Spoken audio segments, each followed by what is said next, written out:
You ask Tiger to solve. This deals with linear equations with one unknown. The final result is x equals negative 11 over 25. Let's solve it step by step. Group all x terms on the left side of the equation. Add 45x to both sides. Group like terms. Simplify the arithmetic. Group like terms.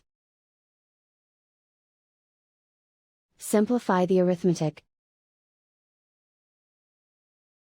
Group all constants on the right side of the equation. Subtract 27 from both sides. Simplify the arithmetic.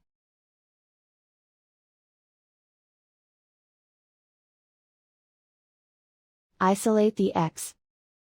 Divide both sides by 75.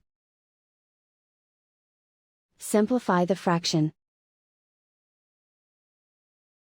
Find the greatest common factor of the numerator and denominator. Factor out and cancel the greatest common factor.